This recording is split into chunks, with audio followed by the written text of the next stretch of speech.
Good morning, and thank you very much for joining us first thing in the day and for having breakfast with us and saying yes to coming along and making a contribution to this really important piece of work. I know some of the people in the room through the Gippsland Community Leadership Program. I'm really grateful to Barry Rogers and others who have put the call out there to say come along and be part of this, and they're working here as scribes, so I really appreciate seeing those people again. And I've also worked in your region a fair bit with schools and teachers and your children. So I'm down into this area quite often and work quite hard at the community level. So I'm very pleased to be here today. And this is the sixth opportunity I think we've had to sit with a group like this. We go to Traralgon in a couple of hours, actually. So I'm on a promise to take this through to 9 o'clock because I know that you're going to want to get on with the rest of your work day as well. So that's the time frame that we've got. Just a couple of things before we get going. Can I take your attention to what you have on the table? Because this is an important starting point. The very first thing is that everyone, I hope, will take away this small piece of paper. In fact, take a couple of those, because there might be people that you know who couldn't join us this morning or who are interested in staying in touch with what's going on with the inquiry, and these are the contact details. So by all means, take these and stay in touch with what's happening. There'll be a website. The information that's produced out of all of these sessions will find its way onto that website before the end of April, and it's a way of staying in touch with what's going on. So please take these. You also have the terms of reference for the inquiry, and again, these are for you to take. We've got spare copies as well, and you might want to take those for other people who might not have seen these yet, so that's really important. And the other thing that you'll find on your table is a cover sheet for submissions, which looks like that. Now, at these sessions, people have actually been bringing along documents and their own writing already around particular submissions and the things that they want the inquiry to say or to know. We take all of those, but what we want you to do is actually to fill in one of these submission cover sheets. Submissions are open until the 12th of May, so there's nearly a month to get those in. If you take note of that, that's quite a period of time. And often people have said, look, here's my submission, but since I've heard other people talking, I really want to change things that I've said or add things to my submission, and by all means, you're very, very welcome to do that. So please feel that you are welcome and encouraged to put in submissions, and that's the cover sheet. Now, as John said, as we've been going around, our conversation has been focused around three main areas, and then we've really had an open conversation about any of the other issues or themes that you'd like us to know about that we haven't picked up.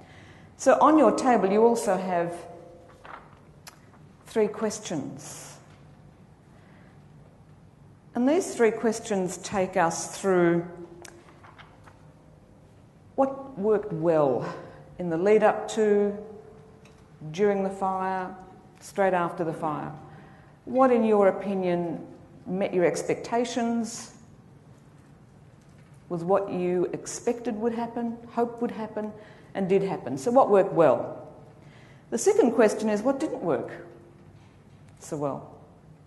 Again, what didn't meet your expectations, what didn't meet your hopes? What did you feel you might have been let down by? Let us know what that might look like. And then the last question is the one about where to from here. It's about the future. What can we improve? Where can we look to ensure that some of the things that would be there in your answer to question 2 don't happen again? So this is about asking you to help us think through what those issues might be. The inquiry can't do its best work without you. So those insights, ideas, suggestions, advice that you have about the future are really important, and we hope that we can capture those in question 3. So we've got a really simple approach. At your table you'll have a scribe, and if the scribes just raise their hand so that you know who the scribe is at your table. These are your note takers. At the end of the session, we take all of their notes. We take your notes too, if you've actually got some there that you've been working through on those sheets. The scribe's role is to listen carefully to what you're saying and to record those details. We also have our nurse, Melinda. There's Melinda. If anyone feels that they need support from Melinda, please let either Melinda know or let me know. In fact, if there's anything that I can do to make you more comfortable, I hope that you'll say that, so that I can ensure that the next couple of hours work really well for you.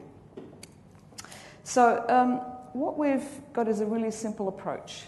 And that is that we'd like you to spend at the table maybe 30, 35 minutes or so talking through those 3 questions. As you're working your way through, the scribes will take notes and record what's being said. And we come back at the other end of that, I'll get out of your way in a moment, and we actually hear from each table. And the way I'd like to do that is to ask you to find one spokesperson at your table who's prepared to tell us what your table had to say around those 3 questions. So the very first step is to find the person at your table who's prepared to be our spokesperson. We'll take those comments back, and then I'll really open it up and see if we've actually missed something. If there's something that you've come along to say today and we haven't had a chance to hear it, we'll pick it up at that point, because ideally, if you've come along with issues, ideas, suggestions, advice, we want to make sure that everybody's got a fair and reasonable chance to be heard today. Do you have any questions about the process? Okay. Now, we don't have media in the room. The recording equipment that you'll see, the cameras, are for the inquiry only. So we ask people not to take, if that's okay, not to take photographs for any other purpose. People are feeling very sensitive about all of that. So the cameras in the room are for the inquiry. They'll be recording the information, and it'll be really for the purposes of the inquiry. Are there other questions at this end of it? Okay, then what I'll do is get out of your way. The first thing to do is to find the one person at your table who will be your spokesperson. And then, through discussion, make your way through those 3 questions. And I can assure you it's very comfortable. No one needs to feel worried about being the spokesperson. We're very nice to the spokespeople. So and then I'll come back in about 30 minutes or so and see what you have to say to us. And I really appreciate in advance, before we even get going, that you've come along today and that you've offered the generosity of both your time and your willingness to be part of the inquiry. So, if there are no other questions, I'll get out of your way, and there's a question over here. Thank you for giving us the opportunity to come and for you to listen to. Thank you. We appreciate it. Thank you. The people on the inquiry board really appreciate you being here as well. So thank you. Thank you. Okay, I'm going to get out of your way, and I'll come back in about 30 minutes and see how you're going through those questions. And I'll just wander around. If you don't mind, the board members will come in and sit around your tables too and just check in with you. And come round and hear in the first instance from the spokesperson at your table, who I hope can put us in the picture of what your table had to say about each of those questions. Now, as I go around, you'll see that Lana is taking notes here. We're recording the material, and our scribes will give us the notes at the other end of all of this. But what I'd like to do is to, instead of getting you to repeat things that have been said in the room already, that we keep growing the list. So if you've heard your issues already presented to us by somebody else, I'll ask the spokesperson just to keep adding to the list. So who's the spokesperson at this table? Chris. So what I'm going to ask Chris to do is to let us know what his table had to say about the answer to the first question, which is what worked well. Chris, what was on your list? Well, unfortunately, it's not a huge list in terms of what worked well. That's fine. Let's hear it. The one things we do Chris, have... do you mind standing, and we'll just get this on... So, we'll just make sure that we can record this well. Thank you. Just make sure I've got the glasses on so I can read that far Sure. away. Okay. Okay, the major things we have down here is that people were impressed with the Fire Ready app and the CFA text messaging system, the warnings that came through. People were also quite happy with the EPA response and the website that was developed, which provided a constant source of information. Yep. The provision of respite centres did offer some response and respite, and the variety of staff that were available at that provided a range of information for everyone, which was excellent. And the other one, which was also appreciated, was some of the other government offers, such as free travel and so forth, which were made available. Okay, thank you. Thanks very much. So if that's already picked up on your issues, I'll ask you not to repeat those, and we'll just pick up fresh issues. Who's our spokesperson at this table? Do you want me to come back in a moment, or are you happy to go? Yeah. Okay, so what did your table say worked well that you haven't already heard from this table over here? Well, we personally don't think... Do you mind standing, and we'll just get your... Okay. Well, we don't personally think anything worked well, because the whole thing is if the mine had been coated with clay like was supposed to have been done, none of us would be here now. All right, and we'll pick that up on the next question. What about our spokesperson over here? Dealt with already. Already? Okay. Thanks for that. So you'll see that what we're doing is not taking up time repeating issues, we're just picking up fresh issues. Thanks, Tracy. What was on your list that you haven't already heard? Sorry, I wasn't do you mind standing, and we'll just get you on tape that way. Okay, Thanks. sorry, I wasn't completely listening to the first one. Let's have a look at your list. But we felt the emergency services, and in particular the CFA, worked well on a local level. Craig Lapsley's messages were communicated really, really well, and we felt the community worked well together. And then there was a sense of pride and unity within the community. How did that show up? What did you see that gave you... I think that there was that bringing together of people fairly quickly to support each other, because I feel that the community felt that they weren't being supported at the state and local level, so they came together to support each other. So I know from a neighbourhood house point of view, our committee door knocked to get messages and things like that, and really brought the community information as quickly as we could. So, when they did phone trees, and we used various methods to support the community and get messages to them.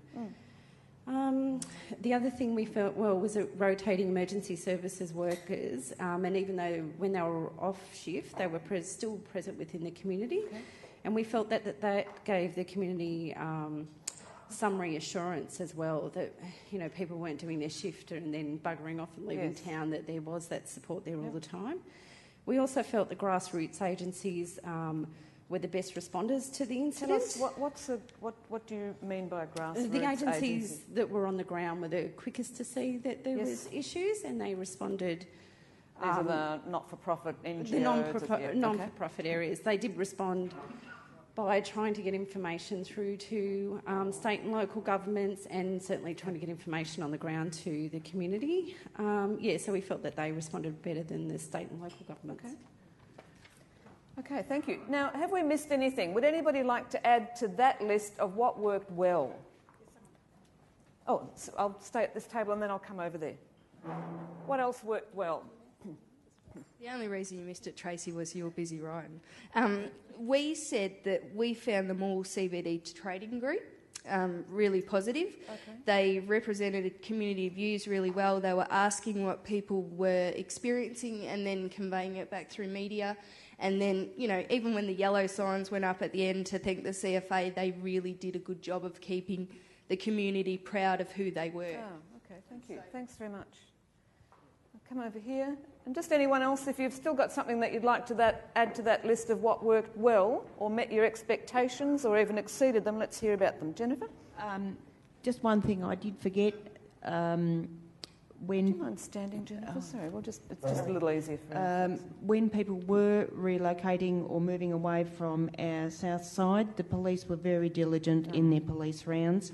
you could not hardly go anywhere where someone was not driving around and trying to preserve the security of the area for us. Thank you. Thanks very much.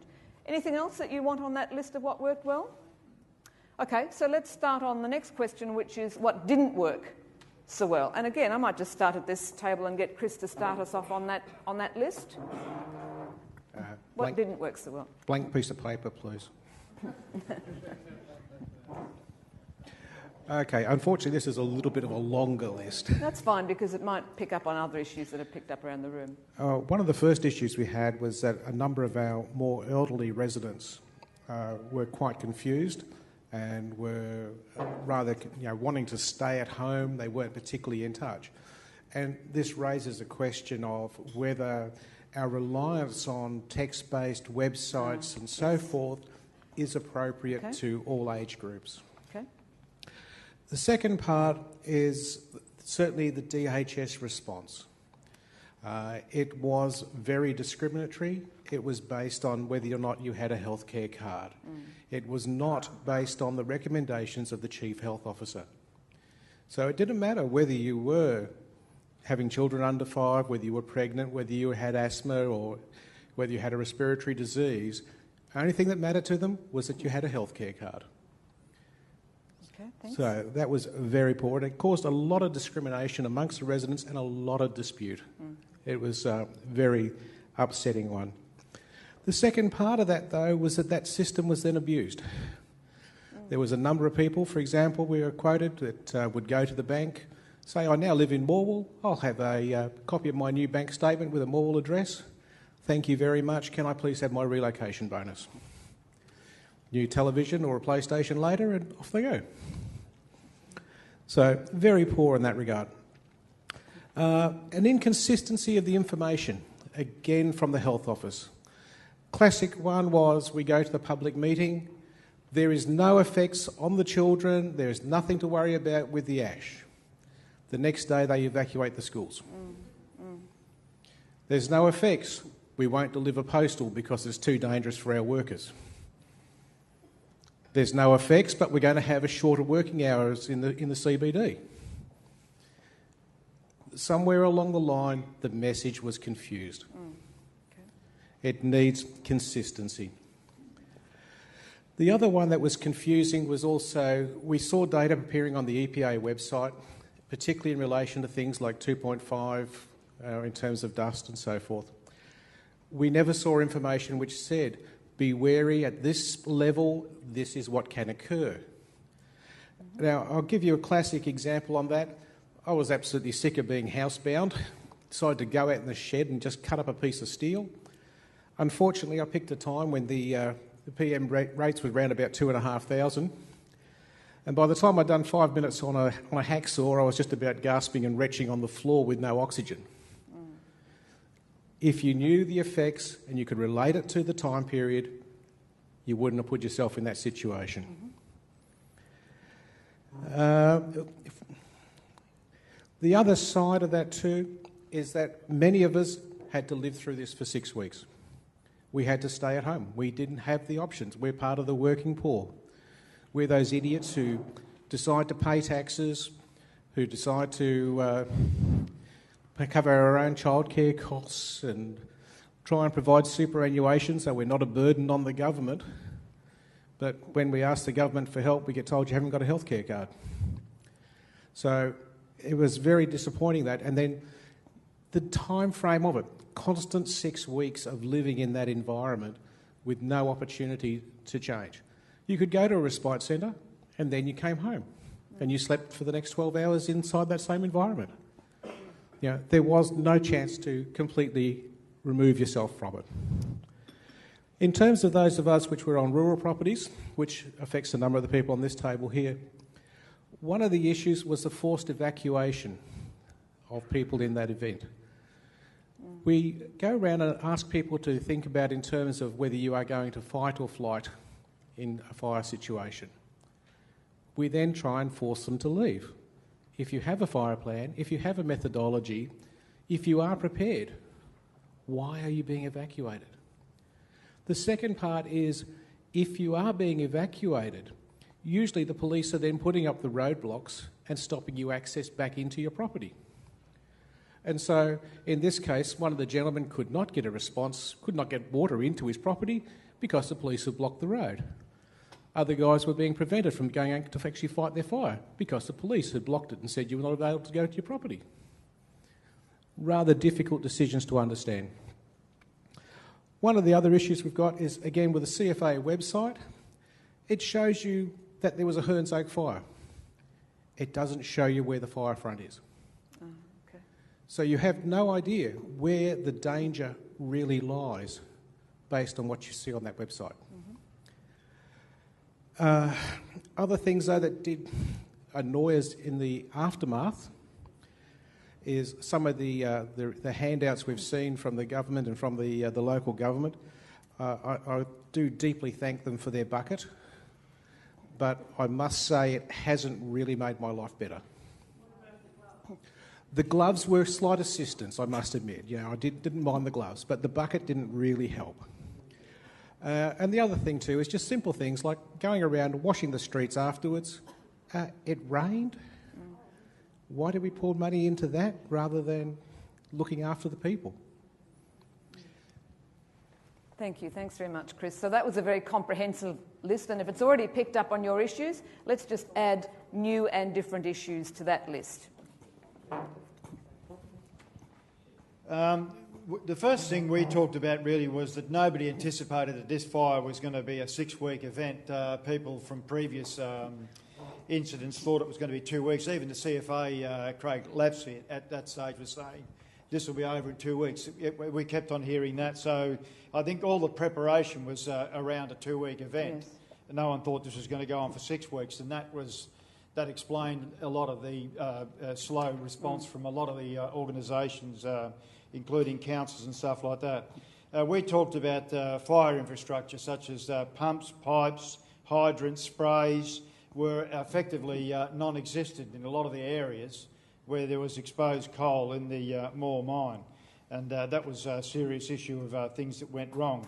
The prevention work in and around the mine, surrounding the mine, was inadequate. The fire started somewhere outside the mine, and the media kept on reporting that the fire mysteriously jumped into the mine. Well, it's worked its way in via vegetation into the mine, and all that surrounding area around the mine is under the control of Hazelwood. It's owned by them, and we're suggesting that work was not adequately done. The fire prevention work on the outskirts of the mine wasn't adequately done.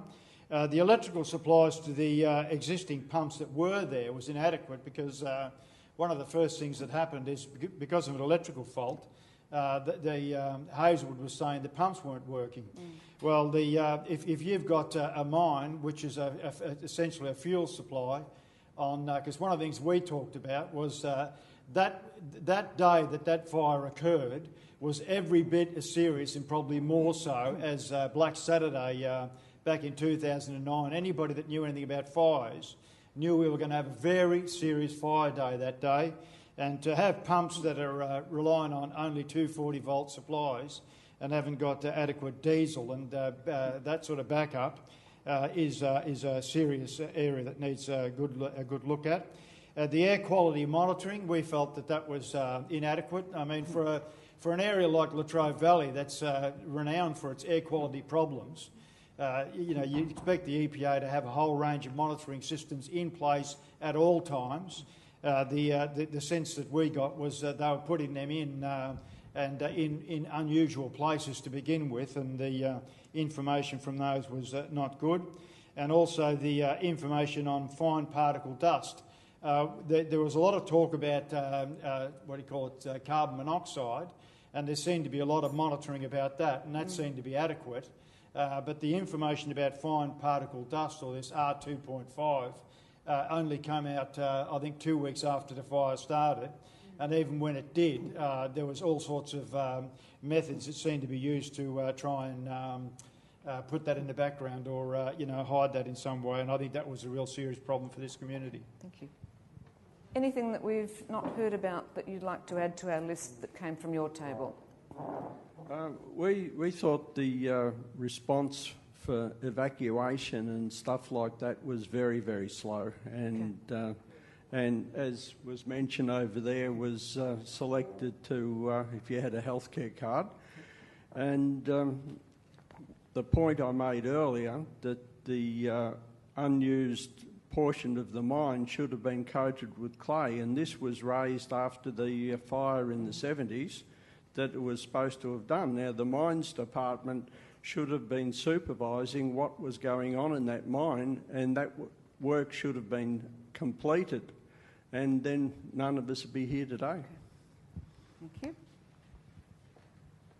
What haven't we yet heard about that you'd like to add to that list? Tracy, what else came from your table that we haven't yet picked up on? Sorry. One of the things that was discussed at our table was the strange telephone survey that came through, and I didn't actually receive the survey. Strange telephone survey. Calling to ask, can somebody help me more with?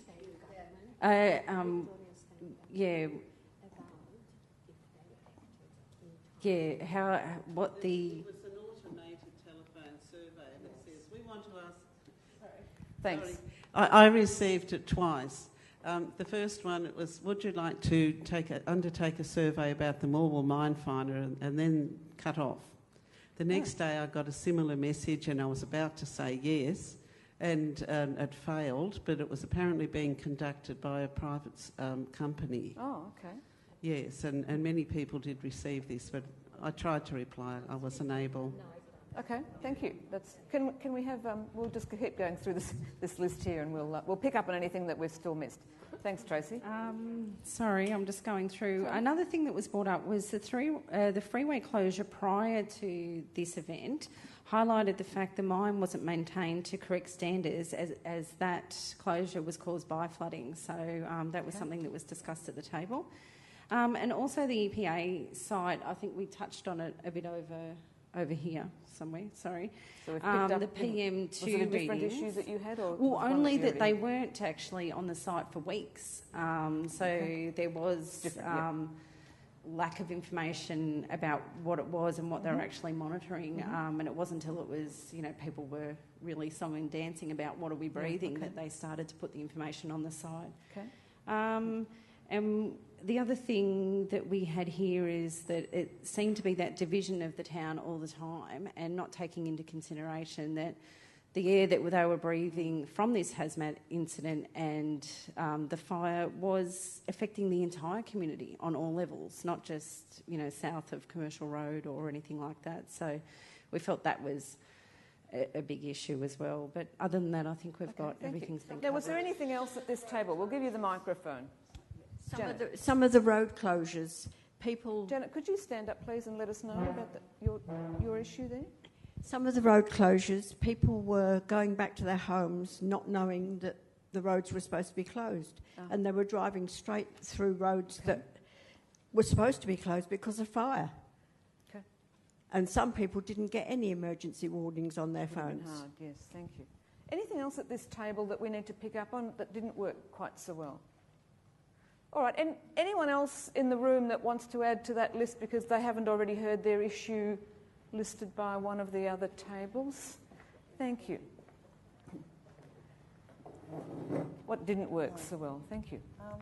I run a small business in Morwell on Wallace Street. The business relief fund was awesome, the $1,000 to $10,000 that you can get, but when I came to a small business meeting here about a month ago, they said that we would hear a response from the government within 2 or 3 days, 4 days at the most of whether you were approved, and then that money, that grant would be allocated to you. We had to wait 1 month. My business closed down for 5 weeks, so there's no income coming in. So if you're going to have to wait a month, tell people wait a month. Don't say 3 or 4 days and then the money's going to come through. Another issue is with the insurance companies. Our insurance company is not paying for any of the cleaning of our house. They're not paying for the insulation to be replaced. They're paying for nothing. There's people who live 500 metres away from us that their insurance company is going to totally detox their house. That's not fair. It's either got to be one or ever or nobody. That's a bit hard to take when we have to... It's going to cost us about $5,000 to replace just the insulation in our house. One other concern is there was a small business meeting here last week from a group from Melbourne came up to interview 5 business people. On that panel they had somebody from a motel and 4 retailers. Those retailers' issues are going to be the same, and that small group is going to report back to the Victorian Government about how this fire has affected businesses. I think they should have spoken to people in different outlets, not just 4 retail stores within one block. As opposed to retailers? Give us an example of who else should they have spoken Well, those retailers, it was still open, their trade was down, people cancelled appointments, they don't know whether those people are going to come back. My business shut down for 5 weeks with no income, so that's different to a retailer who had less income. What's the business that you're in? Valley Swim School, we teach children how to swim. Okay. Yep. There's a business on Driffield Road, a dance school. They are a different situation altogether. They stayed for a week, yes, we couldn't heard about do that it, last night. so they had to move premises, and that was a matter of contacting everybody. So there's different scenarios with a lot of businesses, and they're only taking into account 1 motel and 4 retail businesses. Okay. I don't think that's a wide enough selection. Thank you. Anyone else? Okay, well, let's pick up... I might start with Tracy this time. So the question of what about from now on? What improvements, what opportunities, what needs to change, be different? What do we need to pick up on when we're looking up ahead? Tracy, what did your table have to say about that? Okay, we had the grassroots information and communication was good but ignored. So by local council, so perhaps that could be something, the people on the ground often know what's happening long before the next level, so maybe, perhaps taking some more advice from the people on the ground. Information wasn't taken seriously in the early stages, so that relates back to that point. Yes. Local council wasn't... I can't read it. Sorry. What does that say? Sorry, wasn't... Oh, it's the same point. Okay. Sorry. So that's the point about local council. Yes, sorry. Okay. I wasn't sure if it was a different one or not. Water supply was a concern. The quality and the availability. So that could be addressed probably more efficiently. I've got no idea. That's all it's there. For clean-up, sorry. Okay. Yep. Also, continuing... We believe there needs to be a continuing health study or an inquiry into the long-term health effects. Rehabilitation of the mine, the impossible big number there. And also something that wasn't discussed but I just thought of then is more of a streamlined approach to recovery. I know the neighbourhood houses is sitting on a number of committees and subcommittees and then sub-subcommittees. And it feels like quite often, we're sitting there and the wheels are turning ever so slowly and we're really going nowhere. What would a more streamlined approach consist of? I don't know. Perhaps less... is there a need for committees and sub, and then it's sub. So that's and sub. That's something that at a local level people could I work think out, or is... I think that lack of being able to get a direct answer about, we need funds to support this, where's that coming from? I know we've got a particular event that we're trying to source fund that has gone everywhere and we still don't have an answer. It's incredibly frustrating. It's slow. So just hang on a sec, I'll just use the microphone so that we don't lose any of this. Tracy, was that all that you had on your list there? We'll just pick up anything else at this table. I think you could have all of the consultation occurring behind closed doors. We don't need to know everything. We need one avenue of information. So you have a local radio station or you have an emergency channel that issues a warning if it's a real disaster. I think if we had one consistent radio station that continued to tell you up-to-date messages, if there had been a meeting, what the outcome of that was, those would have been a lot better. I think there was a lot of on-the-ground community services that weren't consulted in any of the management of the process, and therefore, the biggest issue at our table was that the Department of Health wasn't even present anywhere. So at usual meetings, they weren't even there. So for us, it was more around, you can have all your meetings and you have that role for a reason, but give us one consistent piece of information. And if that information is we don't know, say we don't know. I was in my second trimester of pregnancy and I kept getting told there was no health risks, and then suddenly I'm told by someone, you know, just to be cautious, off you go. Well, if you had told me that 3 weeks ago, I would have gone. Yes, thank you. Okay. In the future, what needs to change? What can be improved? Can you add anything to the list that we've already just heard? Well, the only thing is hopefully the mine is left in a situation where it can't happen again. And if it happens again, I think something needs to be done so all the insurance companies are consistent, not just one company covering things. I was with APIA and we got knocked back.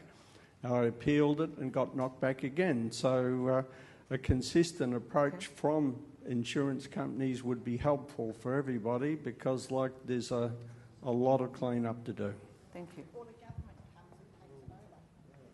Helen, do you want to make your point? No, I was just going to say with that, if insurance company is dropped and the government does pay for it, if you're in an area where it's been affected, which is all of Morwell, then it should be covered. And they can send out an assessor and check to see how much of the coal dust and stuff has come into your house and the ash.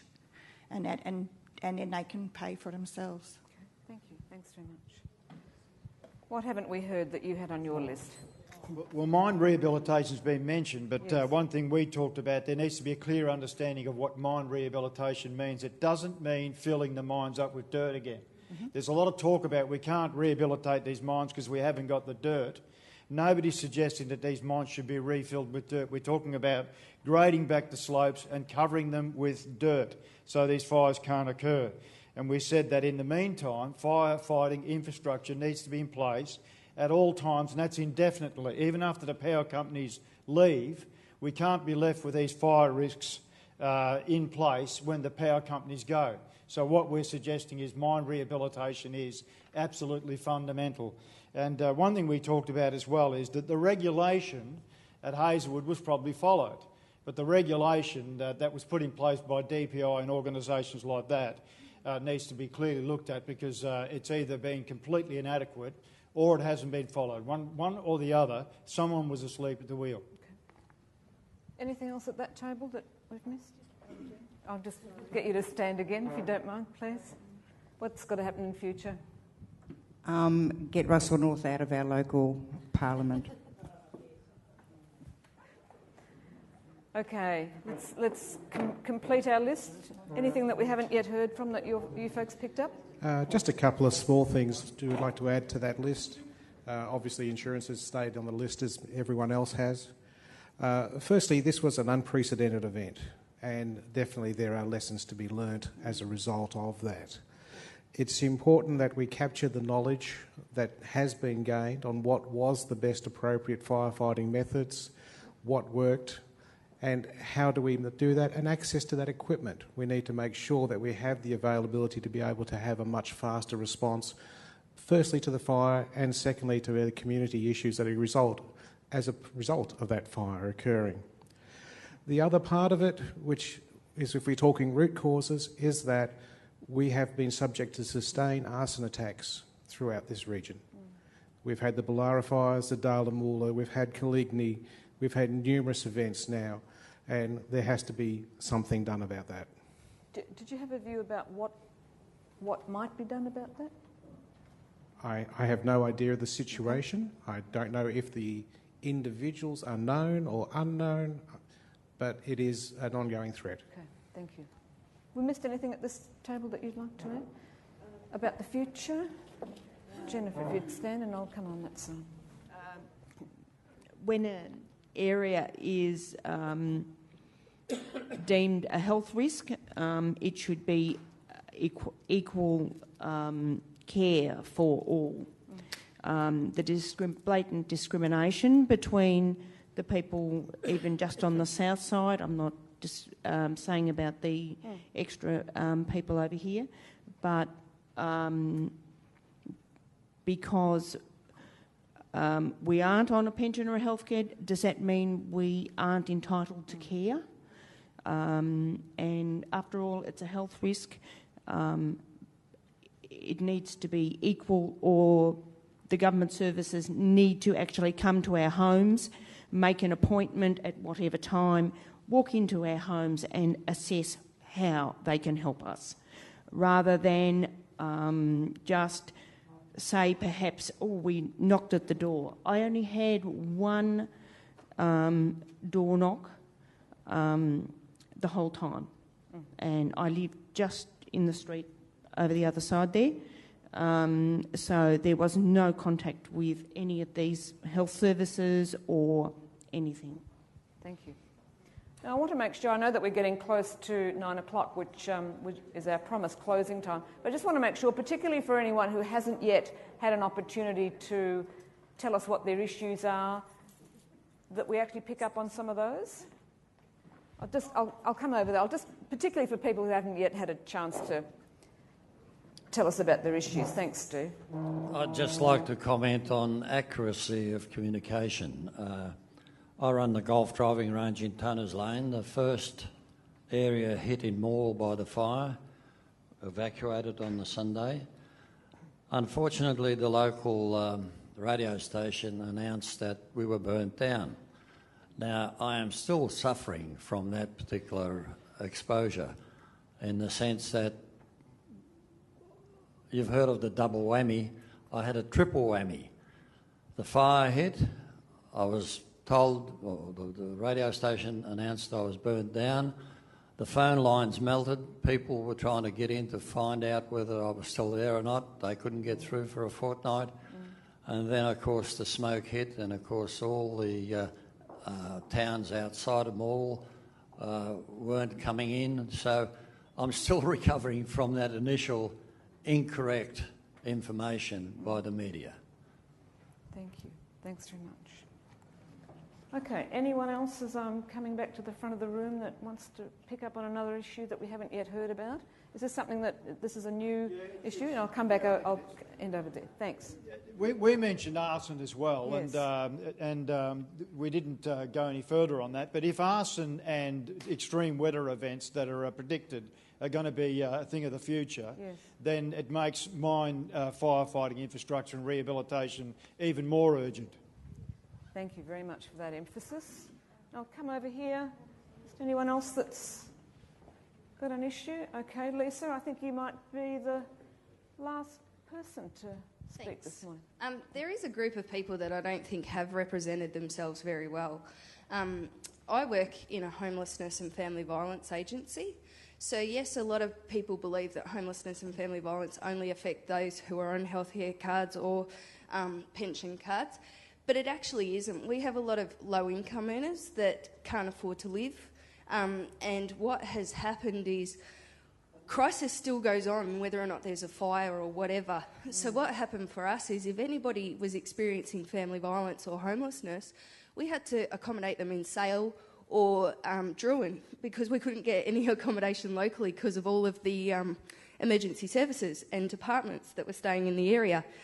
And then those who had already relocated to Morwell in the weeks before the fire for family violence, because their healthcare card or their pension card didn't represent they were in Morwell because they were in a secure address, they didn't qualify for any support. So there was a lot of community view that we're socially disadvantaged in Gippsland, and particularly in the Latrobe.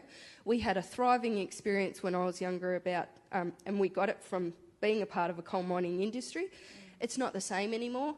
And those people haven't necessarily come to the forefront and said, you know what, I'm a low-income earner, I live in the south side of Morwell, I've got no family or friends that I have connection with anymore, I actually can't go anywhere. So I'm sure you may have heard it somewhere else, but there you go. It's important to hear that again, thank you. Just want to make sure that everyone who's come along today with a particular issue or theme that they wanted the inquiry to hear about has had a chance to do that. Okay, thank you. John will close the meeting in a moment, but can I just remind you of the invitation to put in submissions, please? and make sure that we'll have spare copies of submission covers, and it'll be an opportunity for you to just take on board some of the things that have been said today too, and circulate that information. Let others know. Lisa, particularly the people who you're talking about who might not, from your description, come forward in. Will that be okay? Yeah, pick up on that. So can I thank you for your time and for coming here this morning and for being open and frank and candid with your thoughts and ideas and suggestions. As I said at the start, the inquiry can't do its best work without you, so we're very grateful that you came here today. My very good wishes for the time up ahead. I hope that you go well, and I'll ask John to close the meeting. Thank you. Thank you very much, Chris. Yes. Let's show our appreciation to Chris. That's a fantastic effort. Thank you. Look, as we said at the beginning, we're just beginning this journey. Thank you very much indeed for all your contributions. We have been hearing you very loud and clear. We've been making notes, recording on the board, taking an audio-visual stream of all this. So we will be pondering over all these points very carefully and following through, as I explained, with looking at your submissions, mounting this period of hearings, further research, and then ultimately the report. So please keep in touch with us. You have details of our hotline and our website. We want this to be a very engaged process. And, you know, I think all three members, and I speak for Bernie, Sonia and myself, really want to make a difference to the improvement of the situation in all its facets and parameters. So thank you very much indeed, and have a very nice day. Thank you.